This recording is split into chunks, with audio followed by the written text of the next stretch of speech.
Hello, podcast fans. Mort Burke here, co-host of America's Rebrand, the only comedy rebranding show concerning rebranding all manner of things, be they philosophical, etc. Here to tell you that we have a Patreon for our lovely show. It's at Rebrand the Pod.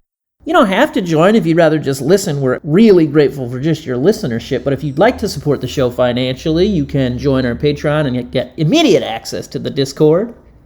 Discord's fun because we do stuff like Hangouts, which Ashley and I will be doing this month, and so you'll get to ask us questions and stuff. You get to suggest episode themes, as well as get ad-free episodes and unreleased content. Hit up that Patreon if you're feeling it, baby. Enjoy this episode. Ashley and I talk about exercise, but not in an annoying way somehow. Incredibly. It's a true miracle. Rebrand! Ding! Scratch your boy, scratch your boy, scratch your boy, scratch your boy. Scratch his butt, make him feel nuts. It makes it feel nuts when I scratch his butt. Gotta make it feel nuts when I scratch his butt. We don't know if he likes it or not, but we know that it makes him feel really nuts. Makes his eyes go really crazy when he scratches his silly butt. Mwah. Hello and welcome to Rebrand, a comedy podcast where we inject new life into tired old brands. Whether they be snack foods, celebrities, or religious institutions, I am one of your hosts, Ashley Birch. And I'm your second host, Mort FREAKS. And we are joined, as always, by our son, Cody, who I recently started calling Walter Gugman. It feels like the first partner in a law firm. Yes, Walter Gugman & Sons.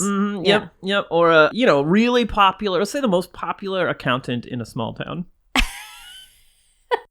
We always trust Walter Gugman with all of our financial needs. Yeah, he came from New York, he settled here, and everybody loves Walter Everyone Gugman. loves Walter Gugman. He's got stories at the time he saw Edward Norton walking down the street in Manhattan. No.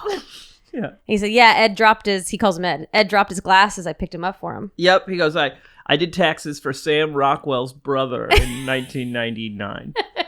Everyone goes, wow. Well, that's Walter Rockwell? Gugman.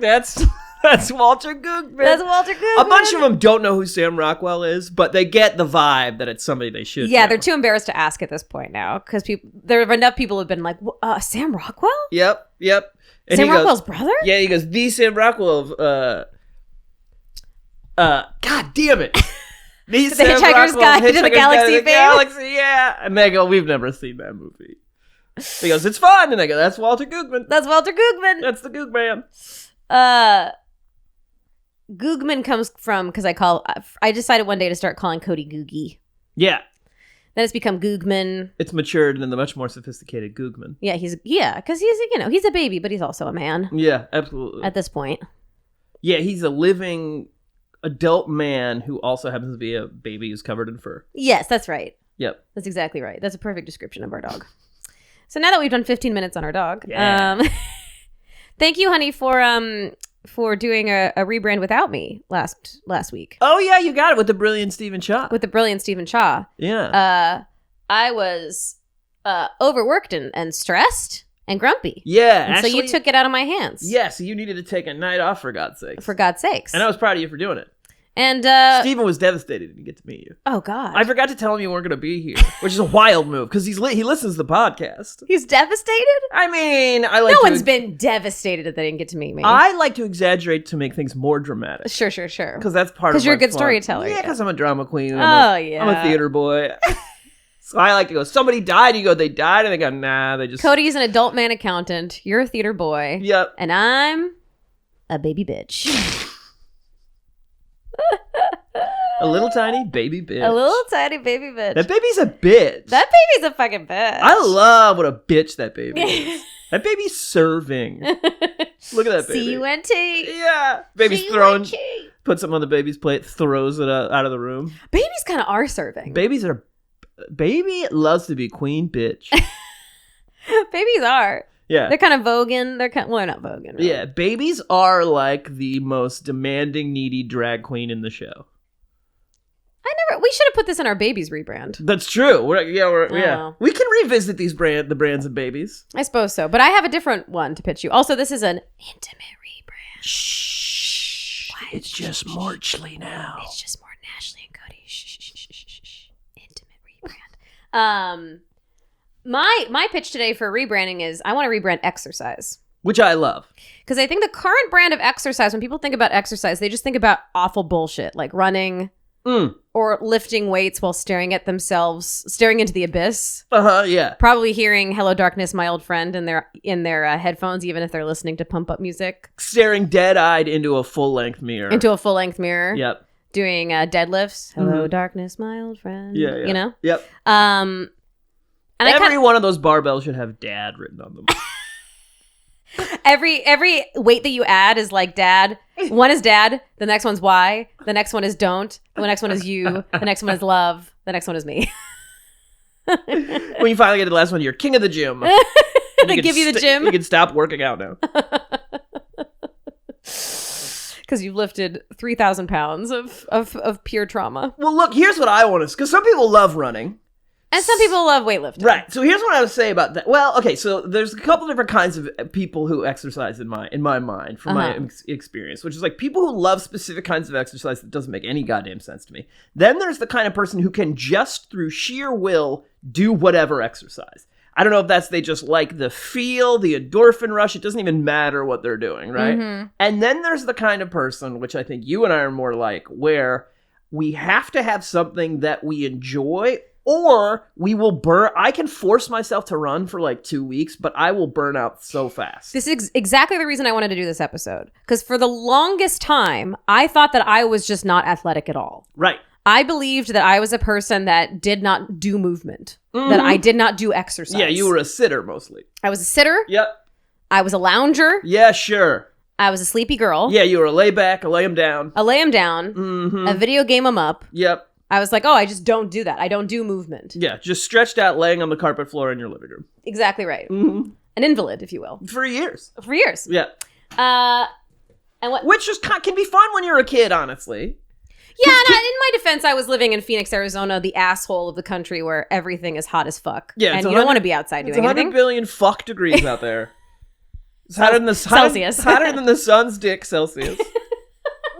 It's hotter than the sun's dick. Do you know scientists have discovered the sun has a dick? That the sun has a dick? Yeah. No, I didn't. Hotter than the rest of the sun. I believe that the sun is intersex. Oh, yeah, I think it's masculine. We've talked about this.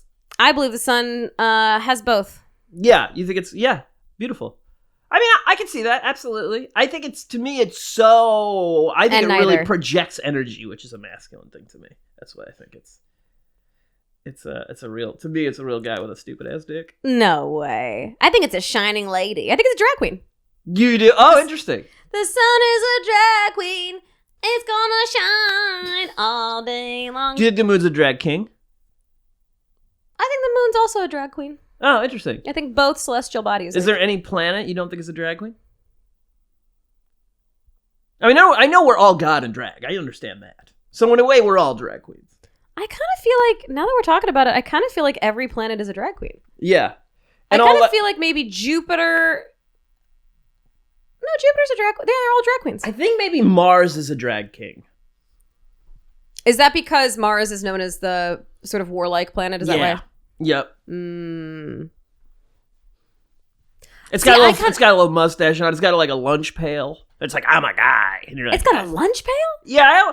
My favorite kind of, what pops into my mind is for like a drag queen for this is like a 1920s construction worker who's working on, let's say maybe the Empire State Building or something. See, for me, the Mars is like a goth drag queen. It's like Acid Betty or something.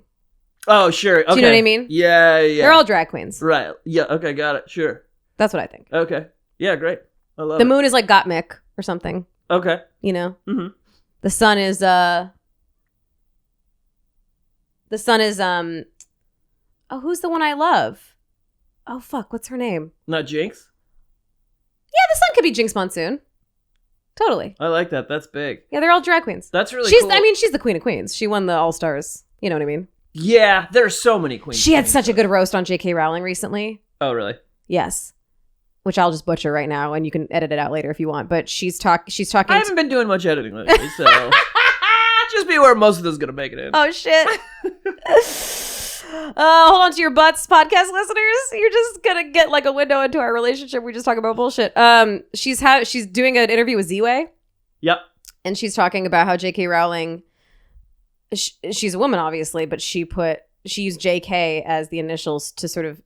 It's a thing that obviously lots of female writers have done since time immemorial to not reveal that they're women because they're afraid it's going to affect their sales. Wonderful point. And so Jinx Monsoon, of course, points out like, yeah, she changed her gender identity in a way to sort of portray herself the way that she wanted to be portrayed to the world. Isn't that interesting? Yeah, she suggested she was a man briefly. Yeah. Yeah, in order to benefit herself. Interesting.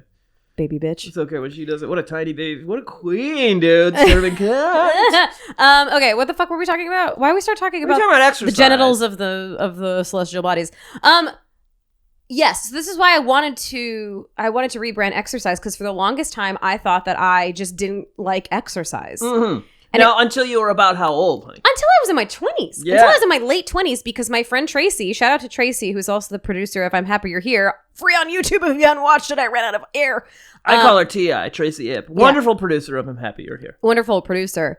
She invited me rock climbing. Yep. And because she's very active. She surfs, she rock climbs, she does all manner of... She surfs. She surfs, she... Serves. Oh, serves. Mm-hmm. She serves a nice lady. Yeah, she doesn't serve. She serves Asian mother. That's what she serves. She brought... It'd be cool if she was an Asian. Huh? It'd be cool if she wasn't Asian, but she was serving Asian mother. Yeah. She brought to our sound mix, I want to say at least 20% of the products made available by the establishment Trader Joe's. Oh, I didn't realize that. She brought many She snacks. catered the production of I'm Happy You're Here, effectively. She actually did. Whoa. She went to Costco and got all of our snacks, so our snacks fucking ruled because she has really great taste in food. So we had Damn, hire Tracy as your producer. She's wearing for real multiple hats here. She got us all food hats. Mochi. It was like sweet mochi, like salted caramel mochi that she got God. like in bags from Costco. It was crazy. Yo, you know what doesn't need a rebrand? Mochi. No, mochi's perfect. Mochi is an unbelievable icy cream. It's not usually icy. How do you mean? I just say icy cream in a way to say. Well, mochi ice cream is a type of mochi, but mochi, left to its own devices, is just rice. It's rice in a different form. I'm gonna throw this microphone through this window. Wait, the kind of mochi I've had isn't the original mochi? No, mochi is a... I'm going to swallow this microphone and you're going to watch me pass it. I can't believe this. You're going to watch me shit it and then take me directly to the hospital. I thought you were going to say you're going to poop it out and then just hold it again and then just continue the podcast. Oh, finish the episode? And because you don't edit, you're just going to hear Mort passing a microphone through his body for 45 minutes. Destroyed esophagus, still finish the podcast. Absolutely obliterated ruined. intestinal system. Moments from death. Still trying to rebrand exercise, never get to it. I'm begging you to not make me a widow. I'm begging you. Yeah, and you're going, no, I got to finish? Yeah. So find us on Patreon. Yes, honey, mochi is in its earliest form. I don't even know if it was sweet. It's just, I don't know exactly how it's made. I think it's pounded rice and maybe some other stuff. I will throw this microphone into the sun's dick. That is insane because Mochi ice cream is a remix. So good. It's a rebrand. It's a rebrand of Mochi. It's so good. Oh, I it's can't delicious. believe it's not the original. Yeah, it's You know what I'm saying? the mochi part is the casing around the ice cream. That is what mochi is. What? I've really failed you as an Asian woman. I can't believe this. This feels like if you're like, yeah, dogs can fly, and I'd be like, what? And you point at Cody, and he flies out of the Isn't room. that crazy? That's how surprised I am. Wow. And I'm troubled because I don't really eat sweets anymore, so I'm not even going to be able to try it unless we get the original savory-ish mochi. I'm sure. I think there are many. I think there are versions of savory mochi. What does it look like? Picture mochi ice cream. Yes, can do. Want to eat it, picturing it. Remove the ice cream with your mind. What? So it's like room temperature? Yes. Is it a smaller ball? Depends. What? I can't believe this is blowing your mind as much as this, honey. Holy God. Well, because when I had mochi ice cream, Sure. okay, I'm obviously a very simple person in many ways. It was like when I had Snickers ice cream where I said, this is the number one invention all time. I used to wish I was born in a different decade. Not anymore. And same thing with mochi ice cream. Where I was like, it's delicious. It tastes like a sunrise in the Arctic Circle. It is the sort of, that sort of spongy, not even sponge. It's hard to describe. I don't want to say rubbery because that makes it sound bad. It's like it's chewy. It's chewy textural casing around the ice cream is mochi. Now, we will get to exercise because things like this are why we need exercise, because I will eat 1 million mochis. Now, I have a pretty pointed question for you. Sure. Ashley Birch, my beautiful wife. Yes. Creator of I'm Happy You're Here on YouTube. Go watch it now. Uh-huh. Do you prefer mochi ice cream or just regular mochi? Mochi to me is entirely dependent on context. Okay. So, if you say, like, I have mochi for you, apropos of nothing, okay, I'm a little bit like, well, what else is going on? Because mochi is sort of just rice in a different form. And I love, I love rice. I'll go on record. Famously, I love rice. Yep. When I send gratitude lists to my friends, often rice is on my gratitude list. You're thinking about getting a grain of rice as a neck tattoo. That would be such a weird neck tattoo. Yeah, it'd look real bad. Unless weird. It'd look like I have a weird mole. Yeah, if it was size accurate. It was like the size of a grain of rice. Right. It looked like a mistake. Yeah. You should get it as a teardrop. People will be like, oh, you killed someone? I'm like, no, that's just a grain of rice. Yeah. I just really love rice. Yeah, that's how I ate 1,000 pounds I wanted of rice. to ruin my face to show how much I love rice. Yeah. Well, you weep. There's a grief with how much you love rice. You're crying because you're not currently eating rice. Oh, that's true. Yeah, that is. Yeah. So, okay, so it's either or. Although it has just many applications. It has many. It is used in different contexts. There's like a mochi. I'm trying to remember what restaurant it's from. It might be Joy in Silver Lake or something, but they have like it's just mochi, but it's like coated in like black sesame or coated in peanut butter, but like there's no filling. It's just. I see. So, okay, great. So it's sort of different. Well, honey, I'm really glad you didn't say definitively that you prefer the original mochi, because I would have taken this microphone, gotten into the car, driven to the ocean, and thrown it into the ocean. Because ice cream mochi is so good. I really didn't realize that you loved ice cream mochi this much, This honey. is also, you're talking to a person who hasn't really had a dessert of any kind in probably 2 years. That's true. When did you stop? Was it 2 years ago? I don't know. I don't assign dates to it, so approximately. Crazy. It feels longer to me. Also, we live in Los Angeles, so time is immaterial. Yeah, right. So it could have been 1,000 years ago. Hotel California, baby. You don't check out. It's a prison. Yeah. It's a prison of our own making. A beautiful prison. Oh, a beautiful prison. Yeah. A gilded cage. Yeah. It seduces you into dying here. What the fuck is this podcast about? Exercise. Exercise. Jesus Christ. Anyway, so yes, It's currently we're 16 minutes into seeing. Perfect. That's a long I love intro. it. Honestly, I was delighted by how shocked you were to discover that mochi ice cream was not the original form of mochi. Mochi is so good, especially because it's really, it doesn't look amazing. That's also very Asian about the presentation, there's a humility to the presentation. How dare you? It's not. You fucking make me eat the microphone. Pass it. Pass it. Yeah. Screaming, pass it. Pass it. Pass it. Like a snake. Don't you know what I mean? I think we do a lot to package shit. So it's all like, look at this crazy thing we got. Well, I would say that it looks like a ball of dough with dust on it. Sure. I would say that is an inaccurate representation. Like, first of all, we must not paint Asia with a broad brush. Thank you. And also, you have not seen a package of Japanese chips recently. No, they do. They're doing the most. That's a great point. They're doing the most. They do look crazy, yeah. And they're really, fair. But yes, mochi it seems humble, but has many applications. I think is maybe what you were sort of. Well, I'm thinking about suggesting. my Mazda Miata, which I recently purchased. Oh boy! Which, it just look, there's a beauty in the simplicity. That's all I'm saying. There's a beauty in the simplicity with the design, with the engineering. Sure. The same with the mochi. Mochi looks like it could be the shape of a '90s sports car. I really could never have guessed that we would start this rebrand talking about exercise and we would somehow make it a mochi. I do think it'd be funny if we never got to exercise, but let's.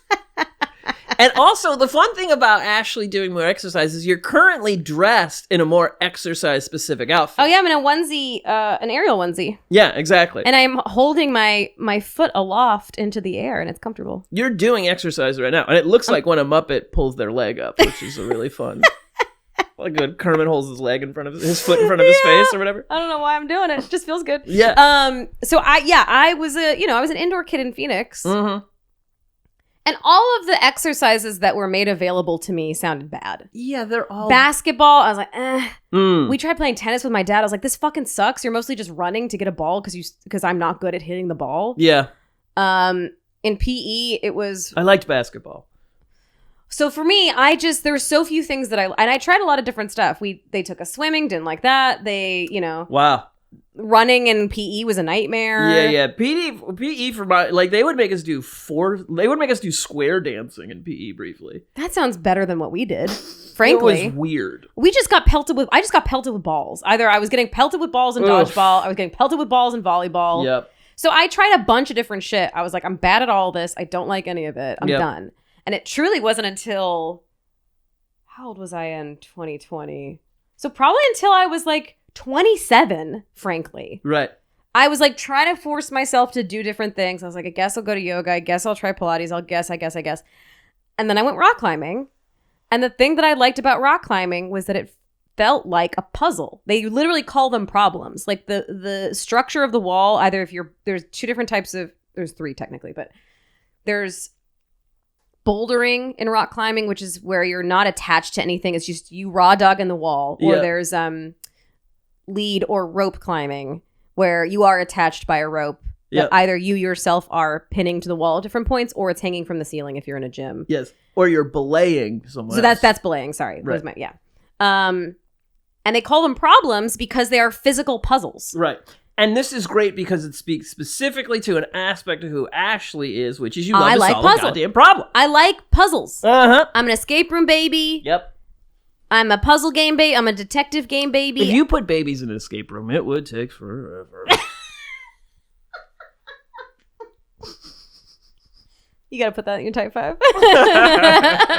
You know who's bad at escape rooms? Babies! Babies! I put 11 babies in there. Nothing! Give them all the clues. They took them. They died in there. Just baby corpses. Sad babies passed. But I realized that basically how I describe it is I need to trick myself into working out, which is that I liked rock climbing because I wanted to figure out how to get to the top of the wall.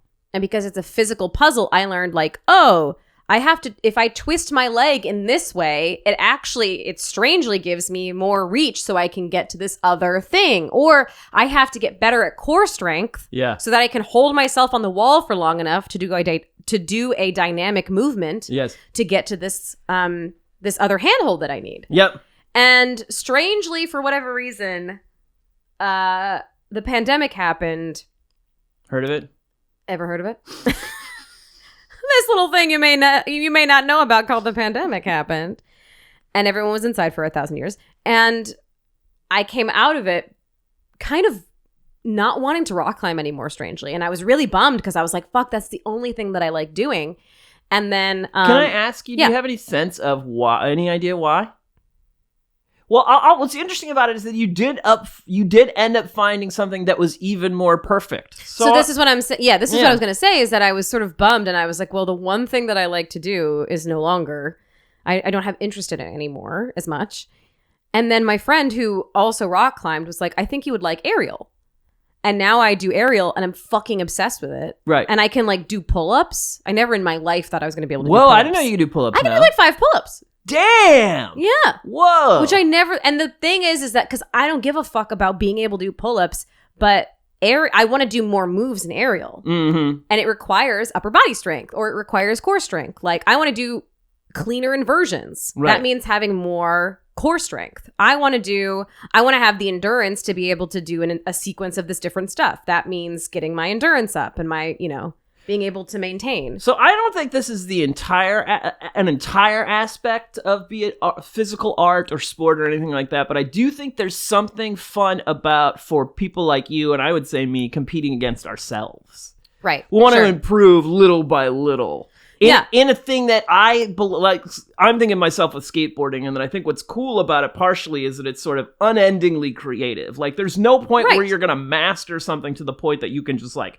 stop. Well, there's an art to it. I think that's what we both respond to.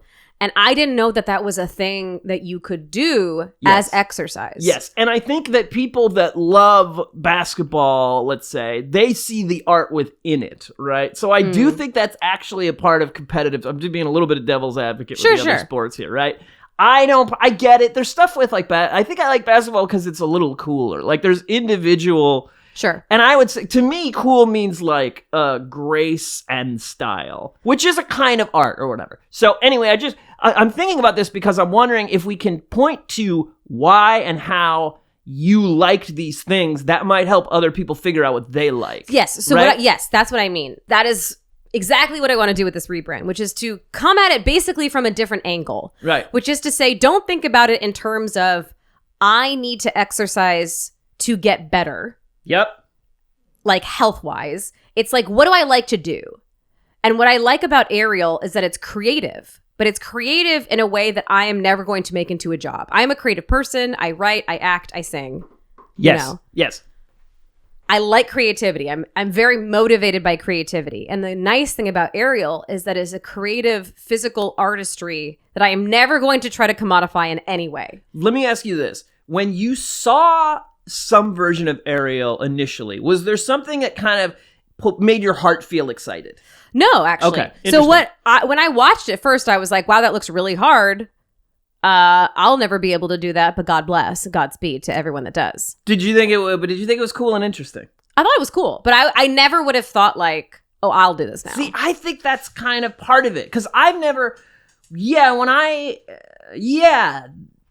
there's got to be something commanding. I think there's got to be an inherent pull to it in some way. Like, I don't know that there is though, because like I said, when I watched Ariel, just watching it, I felt no pull. Wow. Okay. Like I'd seen, my friend Erica does Ariel and has done Ariel for a long time, and she'd post like pictures of her in cool poses and stuff, and I was like, cool, couldn't be me. Got it. And it wasn't until I actually did it, right, that something clicked in my brain of like, oh, this is the other thing about it. What I was going to say about the basketball thing is that Ariel's playful. There's something childlike about it, like in some ways, especially when you first start. There's like, you like hang upside down. Like there's a thing called a hammock knot that you can just sit in. Yeah. And or go upside down in and just kind of wiggle around, and it feels kind of childlike. Yeah. So it's very unserious. It's very playful. Yeah. I feel like it attracts a lot of people that are nerdy, that are neurodivergent, that like there is just something about it. I mean, it's like a circus performance. So like there's a circus component to it. Yeah. So it's just it's like goofy and playful, but also really beautiful. And so it's just, it attracts me from very different parts of my brain than I guess I should exercise so I don't die. Yeah. And I think that's, for basketball, I feel like maybe that's helpful for people that like play and also like competition. Yes.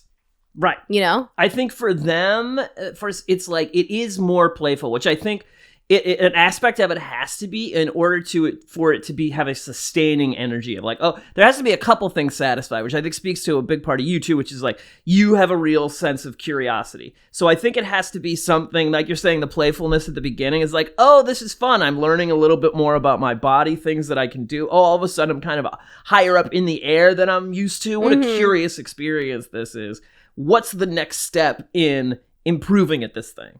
So that's what I feel like. Thinking about sports or activities in terms of what they provide, because to me, the hack for me has been like, oh, I want to be able to do this thing at a higher level, and that is why I do more athletic things. So like I was saying before, like, I want to be able to do this move in aerial, and to do that, I need more upper body strength, and so then I will try to get more upper body strength. Or like for the first time in my life, I'm considering trying to like go to the gym and lift weights to cross train for aerial so that I don't injure myself, so that I can keep doing aerial, but not because I want to look a certain way or just lift weights for the sake of it, but because I want to be able to keep doing aerial. Right.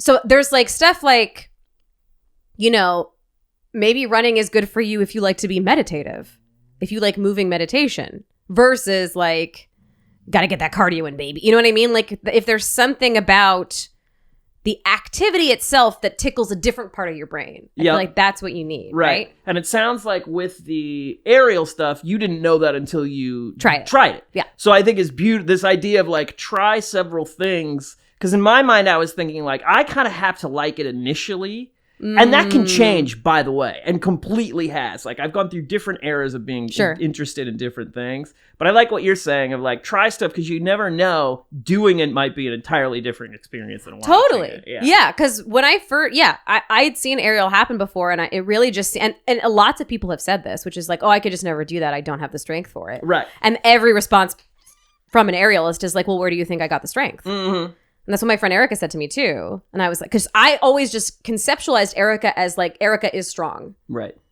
But she was like, I got strong because I did aerial. And now it's the same thing for me, which is like, I never could do any of this shit before. Yes, which is a self-defeating belief system that I think many people, including myself, have, and one that has to be like ignored in order to try different things. Yeah, and I also think too, and I think that sense of play helps us like push that to the side.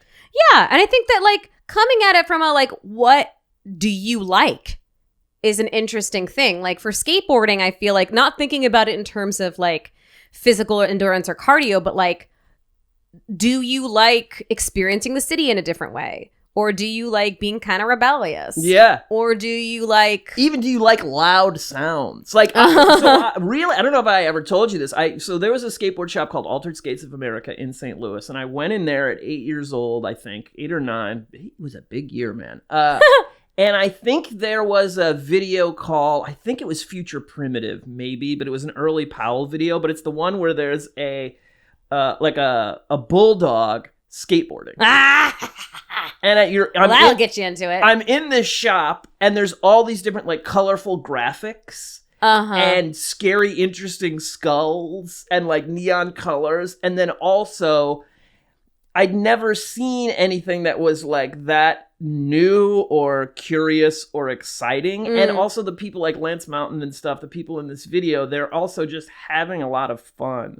So it definitely was a situation of, it is like the world becomes more Technicolor. It opens up a whole new aspect of reality. Totally, yeah. That is like, speaks to a young enough part of myself that is like, oh, and also I can leave my house and go anywhere of my own autonomy. Right. This is my own thing that there's no one, because I played baseball and soccer and all this stuff. Right. And I was always like one of the less good people on the very good team.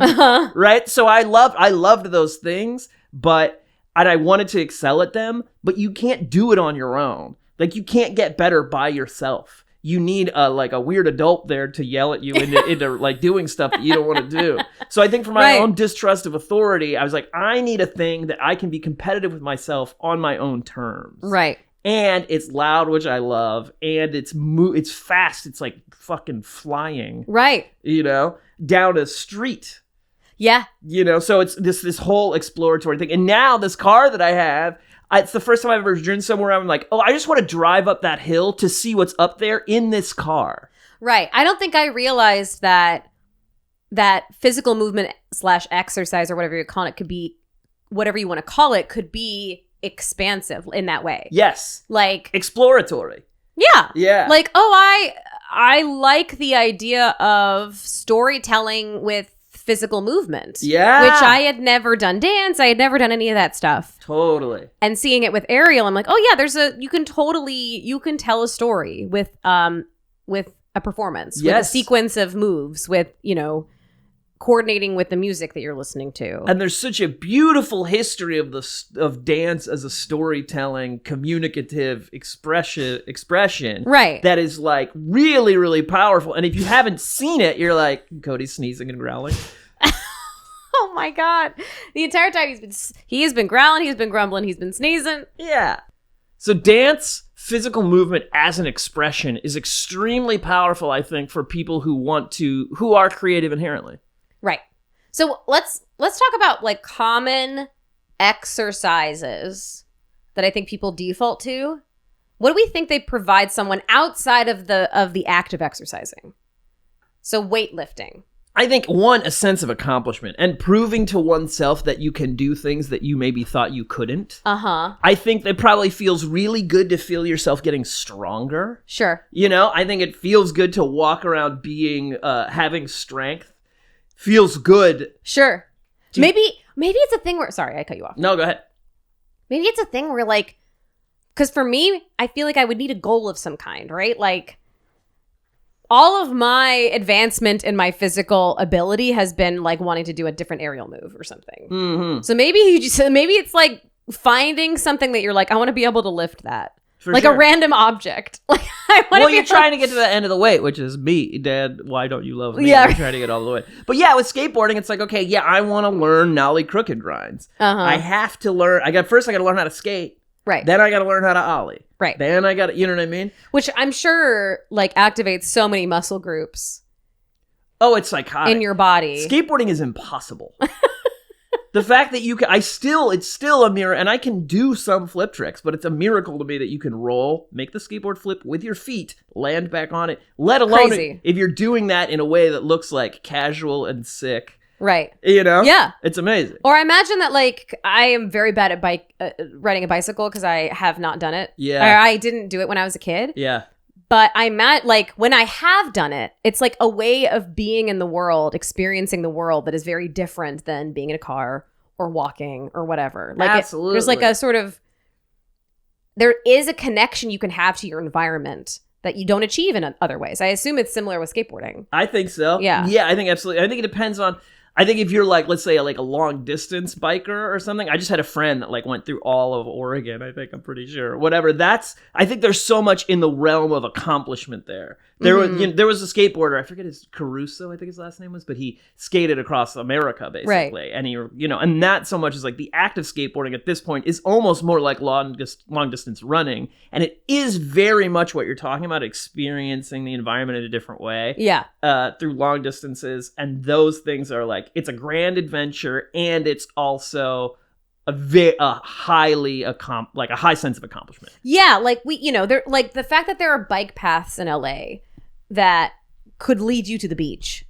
Yes. And you get to avoid traffic, and yes. you get to experience neighborhoods in a much different way without like, if you find walking boring and slow, like you just get to zip through. Yeah. I feel like to me that was... And the reward is the beach. That's amazing. And the reward's the beach. Like for you, or for me, the reward is kickflip, backside, tailsides. For you, the reward is a new move. Yeah. Right. Or being able to finish a sequence that was too difficult or whatever. And I think for some people, it's a marathon. And for other people, it's bench pressing a certain amount. But that, to me, it's like... Which maybe I'm just trying to do this for myself. Like... What do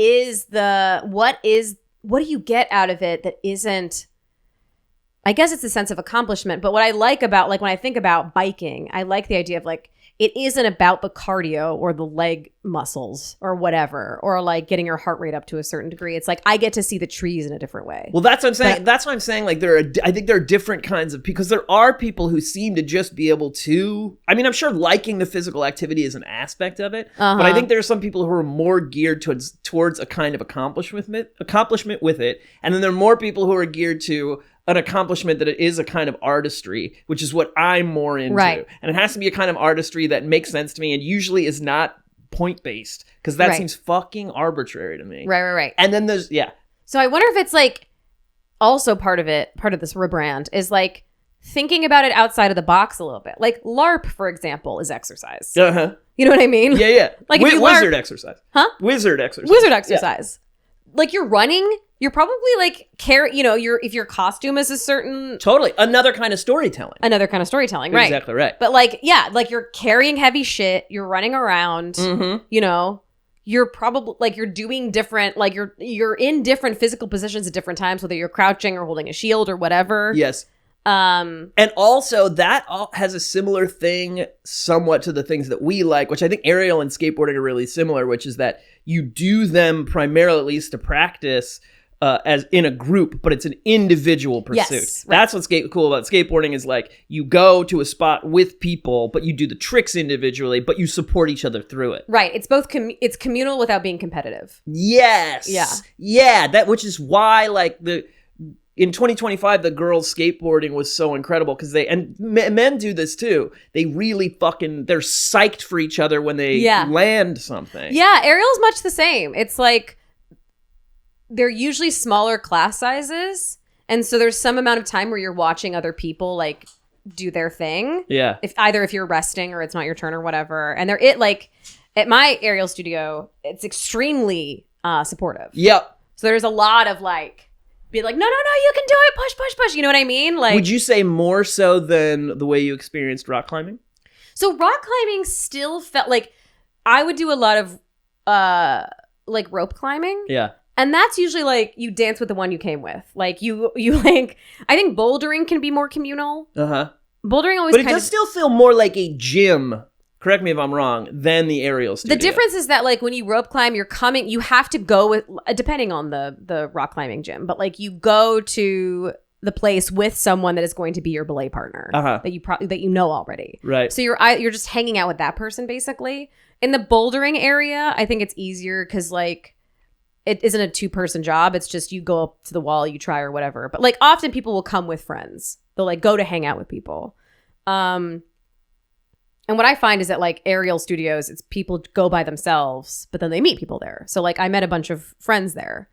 Like I went originally with my friend Imani, but it didn't hook into her the same way it hooked into me. I just kept going by myself. And then I got to know, the same people come and whatever. But yeah, it's a little community, which is, as you say, it's different than a gym for sure. It's really powerful. And it's like, it's cool because everybody is also communicating their knowledge and experience in different ways. So you're learning from others through just conversation and stuff, but also through focusing on them physically, which is really cool. Like, and you have a common interest immediately. Yeah. And I like having friends of mine that would get better than me in skateboarding. What is always like, so I had one friend who was like younger than me and he got so good. And it was almost like, it was really cool because it was like, I think I helped him in terms of taste, which taste is a big thing in skateboarding in the same way it is in like writing or music or anything like that. Like there are certain quote unquote rules that you should know before you break them.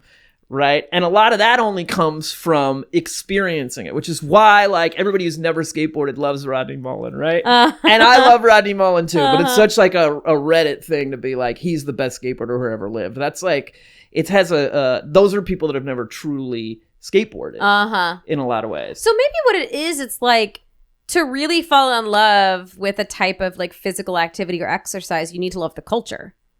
I think that I was going to say that too, that yes, there's an aspect of learning the culture, learning the words and because we don't do this really in society very rarely. And I think it is another reason people love sports is they're like, all right, a windmill dunk looks like this. A fucking sky hook looks like this. Right. And so for you're learning an entirely new language and it's a movement language, which is what skateboarding is, which is like people make fun of skateboarding because they're like, oh, McTwist, flip, flap, 570 or whatever. But really they don't, it's like making fun of just a language just because you don't understand it. Like there's a real depth to understanding what a switch, kickflip, backslide, tailslide is. And you understand that for most normal people, that takes 7 years to learn how to do. Right. You know what I mean? Yeah. And that is also a fun thing for me. Like even though I don't really climb anymore, I like watching people that are really good at it. Like when it's in the Olympics, it's exciting. Because I'm like, holy fuck. Like it's just crazy. Seeing people that are at the top of their game. Or like now going to Cirque du Soleil or like seeing people do performances. I'm like, holy shit. Yeah. Like their aerial prowess is crazy. Right. You have a way deeper it's really cool. And you feel part of a club kind of. Yeah, totally. Yeah. And you feel part of the community. And it's like, look, if you were looking at a book and all the words are blurry, but then after a little while they come more and more into focus. Yeah. It deepens it's expansive. Yeah. And I think what's interesting to me about skateboarding, one that I love, is that the competitions are boring to me because filmmaking is also an aspect of skateboarding, which is really cool. Right. Like at its high, it's really a thing that's been developed very, very highly by children for a very, very long time.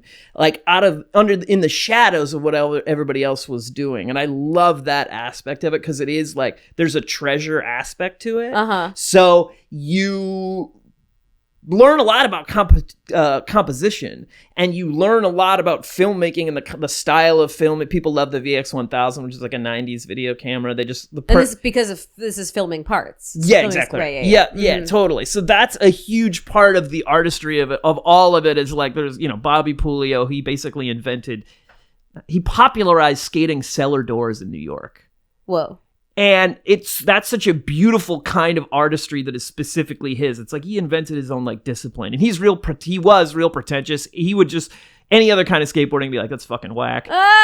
Which is great. It was like very 90s. Like he looks sick, just real hip hop and shit. But it also comes down to the way that New York looks on camera. It has this really, you can feel the energy of New York as opposed to California schoolyards, which are like kind of boring. People made those sick as well. But so much of it is about architecture and it's about repurposing of structures. Right. You know, which is like turns every day is boring, but when you look at it this way, it becomes this exciting, curious playground. And I think that's a similar thing that you had with Aerial, that it's just 2 ropes. Right. But people have done amazing things to turn it into this beautiful creation. It's crazy. And also, like, you know, as you start getting into anything more in depth and you start getting past like the beginner part of it, then people have styles. It's a huge thing in skateboarding as well. I know, like, you know, some people are like really slow and elegant and methodical, and that's really fun to watch.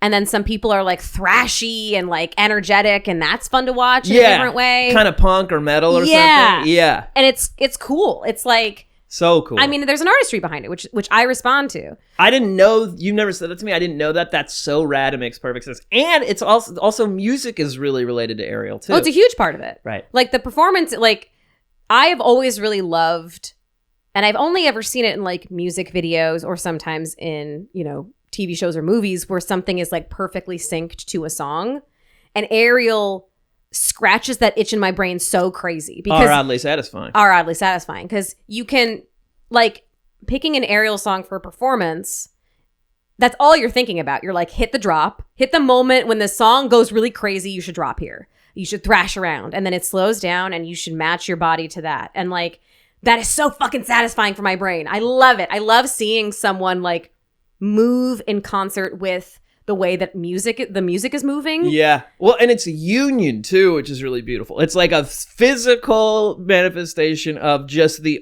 very spiritual audio of music. So it's like you're becoming part of the music and you're doing it in the air, which is crazy. Yes. Like there's something about it, the whole thing is floating, which is amazing. So my friend did a absolutely fucking stunning performance to This Bitter Earth. And there is a moment where her body is just doing what the violin is doing in the song, or the cello. Wow. And it made me sob because it's just, she was moving at the same pace with the same, I don't know how to describe it, the same intention, the same emotion of the instrument. You know it's like, cool if words can't quite capture it, which is why you do it, because it can't quite be described on a podcast. Right. But it's so, and this is something that like, I started going to Aerial for exercise. Yeah. You know? Right. And now it's like, I know about this community and this like art form. So really, this was all just propaganda to say, like I said at the beginning, until I was literally in my late 20s, I thought I just didn't like movement. I thought that I couldn't do exercise, that I couldn't do movement, that I would never be fit, that I just didn't like anything. Yeah. And what I learned is that, like, actually, I just thought everything else was bunk. And then I found something that I'm like fucking obsessed with now. Totally. And it also kind of helps you love people a little more, or have a little more respect for what, because people are incredible. You know, when they're allowed to express themselves through artistry, like there's no end to the curiosity and creativity that we will express, and it looks so sick. Like, and the music thing too, like it's inseparable from skateboard. A lot of it is, I kind of think of it, you're building a type in a way. So Bobby Pulido, he skates to KRS-One is like, he's got this part to KRS-One which is just perfect, because KRS-One has this real deep integrity, and so does Bobby Pulido, and they're both like real 90s, they're both fucking hip-hop. Like, you don't get 90s skateboarding, which was such a golden era, without the music. Like, it taught people how to move, which is, or in a specific way, which is this kind of like swaggy but casual but very powerful, but like there's a humility, because in skateboarding, this is why I have a hard time, this has really affected my career being a 90s kid, because like the last thing you would ever do is try to have people watch your shit. You just get really good and you don't fucking talk about it, and you show up and you are good, and other people will talk about it. Right? And so like, and anybody who turned pro, like they ended up having to do a fair amount of self-promotion anyway, but there was this, and it had to do a little bit with kind of a sense of being underground in a way, that like we're quietly doing this on our own. We don't give a fuck that nobody cares. We're going to make it better and better and better. And really the music taught us it you know, whatever, Garrett Hill skating to some like post-punk or something. Like there's metal skaters, there's punk skaters, there's hip-hop skaters, there's fucking hype beast people, there's like pure creative artists like Mark Gonzalez who, you know, and then there's ways to upset expectations. You're like, oh shit, I didn't think this person would skate to this song, but that's expansive about what I knew about them and the way that they skated. Right. You know? So something about like technical street skating for a long time was like represented by hip hop. Whereas like handrails, gnarly shit was like punk or metal. It's just it's fascinating. More love skateboarding. Yeah. And well, but like you're saying, like the way it mixes with the music, same with Aerial, like there's such an music is so powerful that to accompany it with a simply physical activity is like a beautiful new kind of art. Yeah. And I will say, like, I for a long time felt like there just isn't a thing that I like, a physical activity that I like. I guarantee something exists. You just have to find out what you're going to get obsessed with. Yeah. And like thinking about it less like I have to lift this many pounds or I need to get my steps, this many steps, or I need to do this sort of like arbitrary like health or fitness thing. For me at least, I had to be like, what is actually like, what is additive to my life? Life is already so fucking hard to have to be like, I guess I gotta run a mile. No. Like, puke. Fuck that, dude. Oh my God. I had to fold clothes, do taxes. And because that's the thing, when you enter into anything with that mindset, it's like an authoritarian, like taskmaster in your head. And that shit. And I tried and it's not sustainable for me. It doesn't I can't do it. It doesn't work for me either. There's gotta be fun and there's gotta be joy and there's gotta be some sort of And for me, it's like, I really do like ping pong a lot. There's a play to ping pong that is, I love that it's silly. Like, I love that it's small and I love it goes like, tick. Yeah, right. It's fun. There's like a rhythm to it. So stuff like that too, whatever sort of like, and that one also, I happen to be, it's one of the few things there's a few things that I'm better than I should be. I'm not amazing, but I didn't have to work very hard to get good at it. That can go either way where like, it can make you take stuff for granted, but it also is like a window into a kind of fun. You're like, oh shit, I didn't think I'd be able to like, do this thing automatically kind of. Also like, there's weird shit out there. Like, man. There's like weird specific shit. Like, I think sometimes we just sort of assume like it's yoga or it's weightlifting or it's running or it's you know what I mean? But like my friend Yuli does acro yoga. Uh-huh. Because he just likes lifting heavy things. But acro yoga is just he lifts people. That's what he does. He goes to a place and he lifts ladies. I didn't know that. Yeah, that's his exercise. Acro yoga is Who wouldn't want to lift ladies? It's all these ladies out here, they need to get lifted. It's partner yoga, basically. So he like lays on the ground. Yeah. And then you extend out and you like lift your partner in different poses. And I'll say this too, like you might not like yoga now, but you might like it in 15 years. There's an aspect to yoga that is really, forgive the phrasing, spiritual, that really helps you like process emotions and can also, I relate to the strength thing in yoga in that, yeah, I don't know, we did this thing a little while ago. I talked about this where if you know you're in good health if you can go from sitting cross-legged to standing without using your hands. And because of yoga, I'm middle-aged and I can still do that really fast and really easily, you know? Right. But also if you hate yoga, then don't do yoga. Don't do yoga. I'm really like, yeah, I feel a little bit like defending yoga because it's really misrepresented in American culture. Like no offense to all the white ladies. I love white women. You know that about me. But You're always talking about it. Yeah, I can't get enough of them. But they, how much they love Charlie XCX. But they took it, what is a very ancient spiritual art form, and turned it into like, let's just get a flat stomach. Yes, for sure. You know, so, and a lot of them actually do try to bring in spirituality too. But I'm just saying, and again, if you hate yoga, totally don't do it. But also there might be stuff that you tried a while ago, possibly that you might want to give another shot if you can't find anything else, maybe. Yeah. But I do think from a different angle. I really think that like, being open-minded, and also being open-minded to stuff that you think is going to be too hard for you or that you might not like. Yes. Yes, because the thing is like, I could never do that. You actually don't know. Yeah. Yeah. You don't know unless you have physical limitations, which is also like that's really powerful for people, I think, too. That's why, like, I don't know, wheelchair basketball is such like a beautiful thing. Yeah. It's so powerful to see that kind of work that people do, you know? And like people like bringing back roller skating and shit. It's great. Roller I just feel like sick. it can, like, you know, there's so many times that I was like, oh, I should do XYZ type of exercise because it helps your mental health. It does this, it does that.